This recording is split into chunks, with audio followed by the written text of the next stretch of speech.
اعلیٰ حضرت کی ایک کتاب کا ذکر فرمایا مولانا مفتی وسیع الرحمان صاحب نے، العطایہ النبویہ الدولۃ المکیہ بالمادۃ الغیبیہ کا انہوں نے ذکر کیا۔ بوڑھا ہو گیا ہوں، ذہن ادھر ادھر چلا جاتا ہے۔ الدولۃ المکیہ بالمادۃ الغیبیہ کا ذکر کیا۔ اعلیٰ حضرت کی طبیعت علیل ہے، بخار کے عالم میں ہیں۔ یہ علماء سو، ادیان باطلہ، فرقہ باطلہ، گستاخان اولیاء، غداران خدا، باغیان رسول، یہ بھی پہنچے ہوئے تھے، اور انہوں نے جان لیا کہ اعلیٰ حضرت مولانا احمد رضا حج کرنے کے لیے آئے ہوئے ہیں۔ تو علماء مکہ کو کہا کہ ہندوستان سے ایک ایسا مولوی آیا ہے حج کرنے کے لیے جو علم غیب رسول کو ثابت کرتا ہے۔ تو اعلیٰ حضرت کے پاس سوال آ گیا، اعلیٰ حضرت کے پاس سوال آیا، طبیعت علیل ہے، اعلیٰ حضرت نے 8 گھنٹے میں ایک کتاب تصنیف فرمائی۔ اس کتاب کا نام رکھا الدولۃ المکیہ بالمادۃ الغیبیہ۔ شریف مکہ کے بارگاہ میں اس کتاب کو پیش کیا گیا۔ شریف مکہ نے جب اس کتاب کو دیکھا تو اعلیٰ حضرت کا رائٹنگ، اعلیٰ حضرت کے دلائل، انہوں نے کہا یہ کس نے لکھی ہے؟ یہ کسی حضرت کی نہیں معلوم ہوتی ہے۔ ایسے دلائل، ایسی زبردست تصنیف، علم غیب مصطفیٰ پر ایسے دلائل و براہین کے انبار، یہ کوئی حضرت نہیں ہو سکتا، یہ تو کوئی اعلیٰ حضرت معلوم ہوتا ہے۔ یہ کوئی حضرت نہیں، یہ تو کوئی اعلیٰ حضرت ہے۔ اللہ اکبر،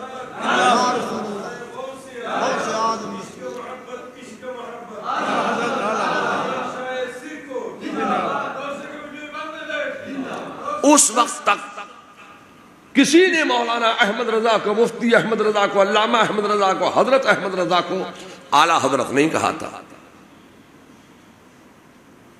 جب اعلیٰ حضرت کی وہ تصنیف الدولۃ المکیہ بالمادۃ الغیبیہ جب شریف مکہ کے دربار میں پیش کی گئی تو انہوں نے سب سے پہلے مفتی احمد رضا، حضرت احمد رضا، علامہ احمد رضا، محدث احمد رضا، مفکر احمد رضا، مدبر احمد رضا کو سب سے پہلے اعلیٰ حضرت کہا ہے۔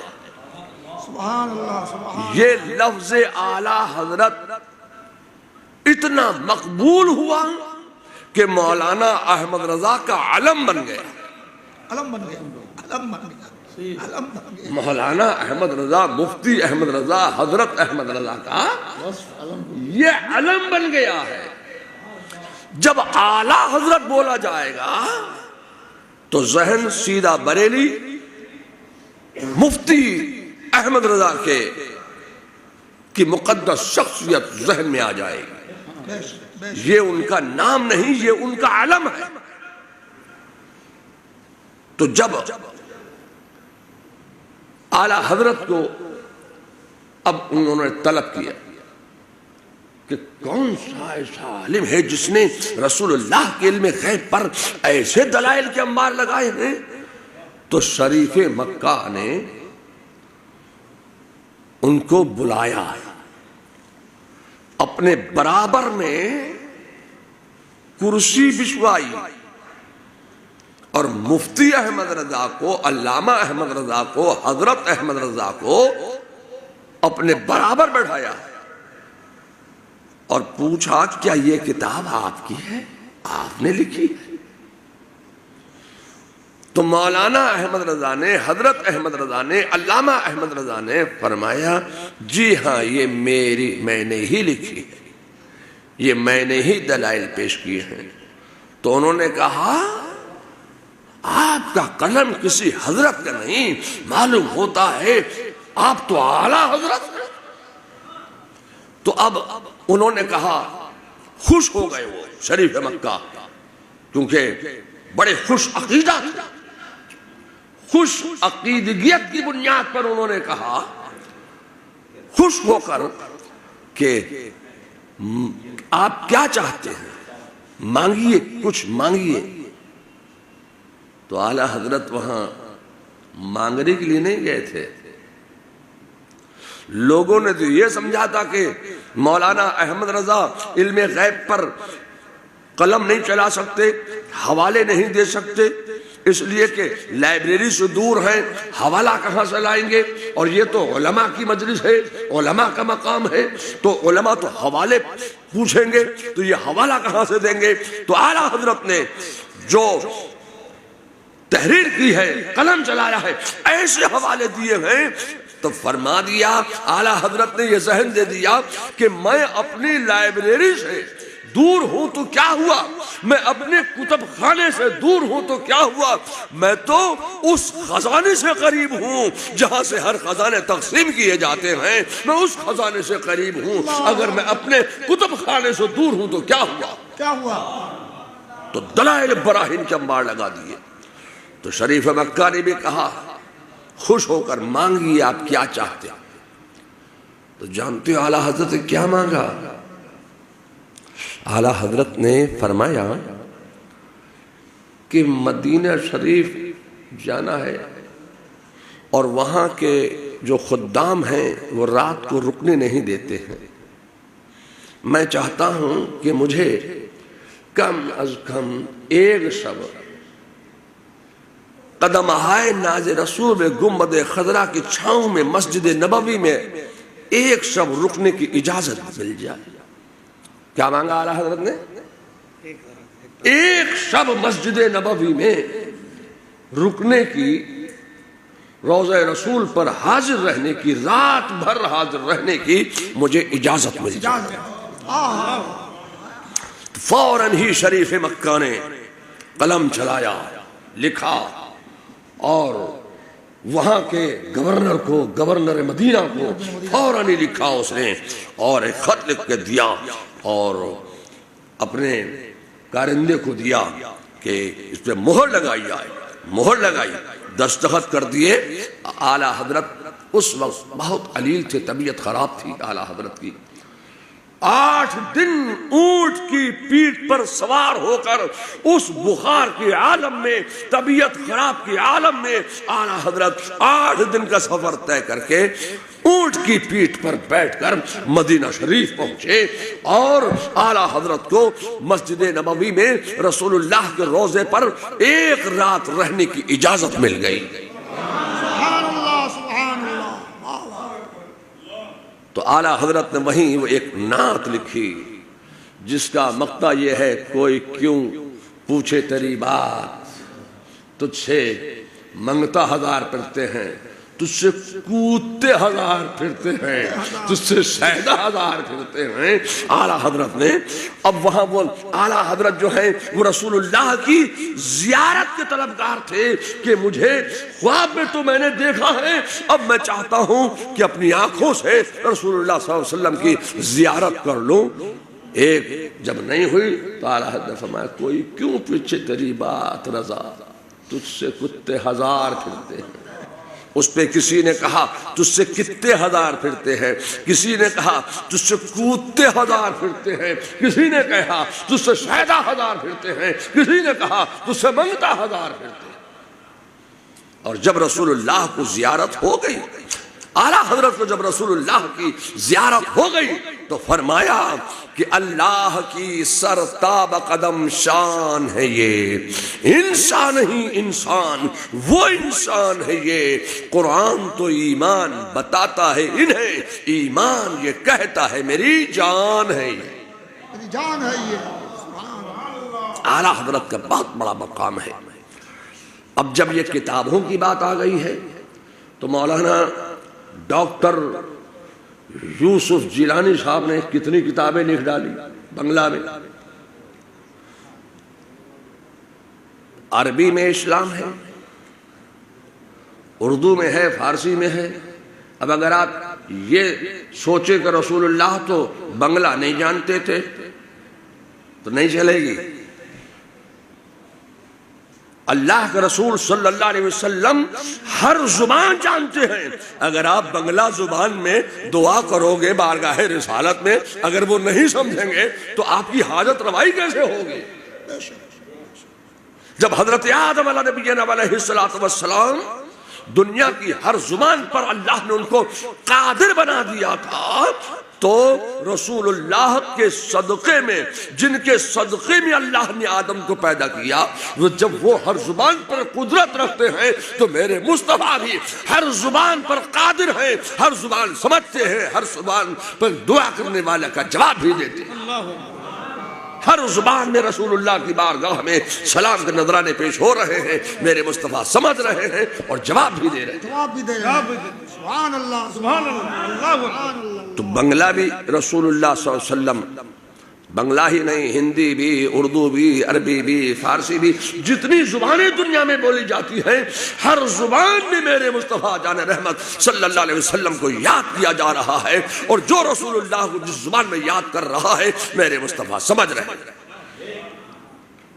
تو بنگلہ زبان میں مولانا یوسف الجیلانی صاحب نے کتابوں کا انواد کیا، ترجمہ کیا، ٹرانسلیشن کیا، بہت سی کتابیں میرے سامنے انہوں نے رکھی ہیں۔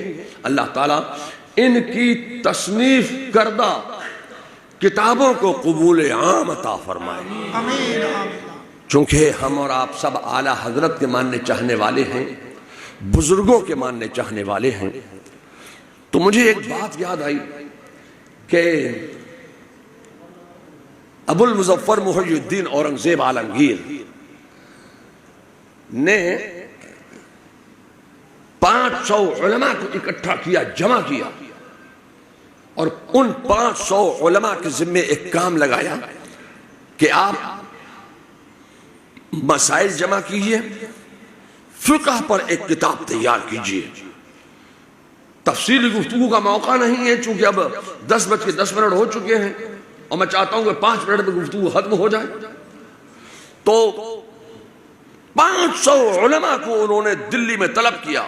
اس وقت کے چیدہ علماء، بڑے منتخب علماء، بڑے اکابرین علماء، اس وقت کے جید علماء کو 500 علماء کا انتخاب کیا انہوں نے غیر منقسم ہندوستان سے، اور 500 علماء کو جمع کیا دلی میں، اور ان کو دلی میں رکھا، ان کے قیام طعام کا انتظام کیا، اور 500 روپیہ مہینہ اس وقت کا محی الدین اورنگزیب عالمگیر نے 500 روپیہ مہینہ دیا۔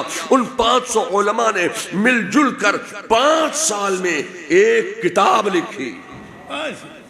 جانتے ہو اس کتاب کا نام کیا ہے؟ اس کتاب کا نام ہے فتاوی عالمگیری، فتاوی ہندیہ۔ کون سی درسگاہ ایسی ہے، کون سا مدرسہ ایسا ہے جس میں وہ کتاب موجود نہیں ہے؟ 500 علماء نے ایک کتاب لکھی، مل کر ایک کتاب لکھی، 500 علماء کا قلم چل رہا ہے، تب ایک کتاب تیار ہو رہی ہے، فتاوی عالمگیری، اور وہ کئی جلدوں پر ہے؟ 2 جلدوں پر، جی 2 جلدوں پر وہ کتاب آج بھی دستیاب ہے۔ آپ مولانا کے مدرسے میں سبحانیہ عالیہ میں چلے جائیے، وہاں مل جائے گی، احمدیہ سنیہ میں چلے جائیے، وہاں مل جائے گی، جتنے دارالعلوم ہیں، جتنے دارالفتاء ہیں، ہر جگہ وہ کتاب موجود ہے، اور صرف ہمارے یہاں نہیں، ان کے یہاں بھی چلے جانا، وہاں بھی ملے گی۔ تو 500 چل رہا ہے 5 سال تک، ان 500 علماء نے 5 سال میں مل جل کر ایک کتاب لکھی، اس کتاب کا نام ہے فتاوی عالمگیری۔ اب میں آپ سے کہنا چاہتا ہوں کہ اعلیٰ حضرت فاضل بریلوی نے صرف ایک کتاب لکھی ہے، جس کتاب کا نام ہے فتاوی رضویہ۔ وہ 500 لوگوں نے، 500 علماء نے 500 قلم نے نہیں لکھی ہے، وہ ایک تنہا احمد رضا کے قلم نے لکھی۔ آج جب اس کتاب پر کام ہوا تو آج 32 جلدوں میں اگر آپ میں سے کوئی بڑے سے بڑا پہلوان بھی اگر آ جائے تو وہ اکیلا اٹھا نہیں سکتا، اٹھا نہیں سکتا، اٹھا نہیں سکتا. اتنی موٹی تھا. اعلیٰ حضرت نے تنے تنہا، میں آپ سے کہنا چاہتا ہوں خدا کی قسم 500 علماء کا قلم ایک طرف ہے اور ایک تنے تنہا احمد رضا کا قلم ایک طرف ہے. اللہ اکبر. نعرہ تکبیر، اللہ اکبر. نعرہ صلاۃ، یا رسول اللہ. نعرہ گول، مسلک اعلیٰ حضرت، زندہ باد. عشق محبت، عشق محبت. مسلک اعلیٰ حضرت. تو اعلیٰ حضرت فاضل بریلوی کی جو شان ہے، ان کا علم و فضل و کمال ہے، ہم اس کو کیا جان سکتے ہیں. تو اعلیٰ حضرت فاضل بریلوی کی کتب ہر جگہ ملتی ہے، اور جس چیز پر پابندی لگائی جاتی ہے اس چیز کو لوگ زیادہ حاصل کرنا چاہتے ہیں. بے شک ضرور برحق. کنز ایمان کو کون جانتا تھا؟ کون جانتا تھا؟ کون جانتا؟ اگر عرب میں یہ کنز ایمان پر پابندی نہ لگواتے تو ہندی میں ہے، اردو میں ہے، بنگلہ میں ہے. بنگلہ میں تو نہیں تھا پہلے، ابھی ہے. یہ احمدیہ سنیہ کے مدرسین جمع ہوئے، بنگلہ دیش کے علماء جمع ہوئے، اور ان تمام علماء نے مل جل کر ایک کمیٹی بنائی. اس کمیٹی میں مولانا یوسف الجیلانی صاحب کو رکھا اور ان علماء کو رکھا. مفتی عبد المنان صاحب نے اس اعلیٰ حضرت کے قرآن، اعلیٰ حضرت کا کنز ایمان ترجمہ کیا. اعلیٰ حضرت کے قرآن کا اس کا نام رکھا کنز ایمان. اب میں یہاں پر کہنا چاہتا ہوں کہ اعلیٰ حضرت نے وہ کنز ایمان کا ترجمہ تو کر دیا، تفسیر نہیں لکھی. اشرفی رضوی کا جھگڑا بہت لگا ہوا ہے. قرآن کو بھی الگ کر دو، اشرفی الگ کر دو، رضوی الگ کر دو. قرآن جو ہے اور ترجمہ کرنے والی شخصیت کا نام ہے امام احمد رضا، اور اسی اعلیٰ حضرت کے قرآن ترجمہ کنز ایمان پر تفسیر لکھنے والے کا نام ہے مولانا صدر الفاضل مولانا نعیم الدین مراد آبادی اشرفی. رضوی اور اشرفی. تو قرآن کو بھی اشرفی رضوی میں بانٹ دو. یا اللہ، یہ کیسی آپ بات کر رہے ہیں؟ بے شک بے یہ کیسی بٹائی آپ کر رہے ہیں؟ یہ زمین تھوڑی ہے کہ بٹائی پہ چل جائے گی. یہ عقیدہ ہے. میں آپ سے کہنا چاہتا ہوں کہ آپ حضرت سیدنا عبد الرحمن چوروی سے محبت کرو، عقیدت مضبوط ہو جائے گی. حضرت مولانا سید طیب شاہ سریکوٹی سے محبت کرو، عقیدت مضبوط ہو جائے گی. سبحان اللہ. حضرت سیدنا احمد اللہ مہد بھنڈاری سے محبت کرو، عقیدت مضبوط ہو جائے گی. حضرت شاہ جلال سے محبت کرو، عقیدت مضبوط ہوگی. حضرت باجزید بستانی سے محبت کرو، عقیدت مضبوط ہوگی. حضرت شاہ امانت سے محبت کرو، عقیدت مضبوط ہوگی. حضرت خواجہ سے محبت کرو، عقیدت مضبوط ہوگی. حضرت مخدوم الحق پانڈوی سے محبت کرو، عقیدت مضبوط ہوگی. حضرت مخدوم جہانگیر اشرف سمنانی سے محبت کرو، عقیدت مضبوط ہوگی. مگر میں یہیں پر رک کر کہنا چاہتا ہوں کہ اعلیٰ حضرت کی محبت ایسی ہے کہ اعلیٰ حضرت سے جیسے جیسے تمہاری محبت مضبوط ہوتی چلی جائے گی، خدا کی قسم ویسے ویسے تمہارا عقیدہ مضبوط ہوتا چلا جائے. تمام بزرگوں کی عقیدت سے، محبت سے عقیدت مضبوط ہوتی ہے، اور اعلیٰ حضرت کی محبت سے عقیدہ مضبوط ہوتا ہے. عقیدہ مضبوط. میں آپ سے کہنا چاہتا ہوں کہ ہمارے یہاں سلسلے کا کوئی تعصب نہیں ہے، اللہ اکبر. کوئی تعصب نہیں. کوئی تعصب. اگر کسی بھی سلسلے کا مرید ہو وہ سنی ہے تو ہمارا ہے، ہم اس کے ہیں. سریکوٹی ہو، چوروی ہو، یا مہد بھنڈاری ہو، چاہے پنڈوا کا مرید ہو، دیوا کا مرید ہو، کچھوچا کا مرید ہو، جس کا بھی مرید ہو، جس سلسلے کا بھی ہو، چشتی ہو، ابو العلائی ہو، سہروردی ہو، کسی بھی سلسلے کا ہو، اگر وہ سنی ہے تو ہمارا۔ ہمارے یہاں عقیدہ دیکھا جاتا ہے، سلسلہ نہیں دیکھا جاتا ہے۔ اعلیٰ حضرت فاضل بریلوی کا یہ درس نہیں ہے۔ اختلافات کا پیغام احمد رضا نے نہیں دیا ہے۔ اعلیٰ حضرت نے جو پیغام دیا ہے وہ عشق و محبت کا پیغام دیا ہے، اتحاد کا پیغام دیا ہے، موافقت کا پیغام دیا ہے، محبت کا پیغام دیا ہے۔ عشق رسالت کا پیغام دینے والے کا نام ہے احمد رضا۔ میں بوڑھا آدمی ہوں، جب بولنے پہ آتا ہوں تو مجھے ہوش نہیں رہتا ہے، بہت اچھا کیا، بہت اچھا۔ تو میں یہ سوچتا یہ ہوں کہ یہ کوئی بہت بڑی محفل تو ہے نہیں کہ اس میں کوئی جوشیلی تقریر کی جائے۔ یہ ایک مخصوص محفل ہے کچھ کتابوں کا کہ رسم اجرا کے لیے اس محفل کا انعقاد کیا مولانا ڈاکٹر یوسف الجیلانی کے رفقا نے، ان کے احبا نے۔ تو یہ ایک کتابوں کے اجرا کی محفل ہے۔ اس محفل پاک میں جو کچھ ذکر و اذکار ہوا، جو کچھ قرآن کریم کی تلاوت کی گئی، جو کچھ درود و سلام کے نذرانے پیش ہوئے، ما حضر، یہ سب بارگاہ رسالت میں نظر ہے۔ اس سب کا ثواب اللہ تعالیٰ اپنی رحمت سے جو کچھ ہمیں عطا فرمائے، ہماری طرف سے رسول اللہ کی مقدس بارگاہ کو عطا فرمائے، اور رسول اللہ کے بعد سلسلہ و سلسلہ جمیع اولین و آخرین، انبیاء و مرسلین، انبیاء سابقین، تمام خلفاء کرام، صحابہ کرام، شہداء اسلام، شہداء بدر، حنین، یرموک، شہداء احد اور شہداء کربلا، تمام صحابہ، تابعین، تبع تابعین، ان کے نائبین، ائمہ مجتہدین، اولیاء کاملین، سیدنا غوث اعظم، سیدنا خواجہ غریب نواز، سیدنا مخدوم جہانگیر اشرف سمنانی، شاہ برکت اللہ، سیدنا شاہ آل رسول، اور حضرت سیدنا احمد اللہ مجد بھنڈاری، حضرت مولانا عبد الرحمن چوروی، حضرت سید طیب شاہ صاحب سری کوٹی، ان سب کی مقدس ارواح کو اس ذکر کا ثواب عطا فرمائے۔ حضرت شاہ جلال، حضرت سیدنا بایزید بستانی، حضرت سیدنا شاہ امانت، اور جتنے اولیاء کرام یہاں آرام فرما رہے ہیں چٹاگان کی سرزمین پر، اللہ تبارک تعالیٰ ان سب کی ارواح کو اس کا ثواب عطا فرمائے۔ اس محفل پاک کو اپنی بارگاہ میں درجہ قبولیت عطا فرمائے۔ اس محفل پاک میں عقیدت و محبت کے ساتھ جو آئے، جو آنا چاہتے تھے نہیں آ سکے، سب کی حاضری کو قبول فرما لے، اور سب کی جان، مال، عزت، آبرو کی حفاظت فرما۔ جمیع آفات، بلیات، آفات ناگہانی، زمینی و آسمانی سے اللہ محفوظ فرما دے۔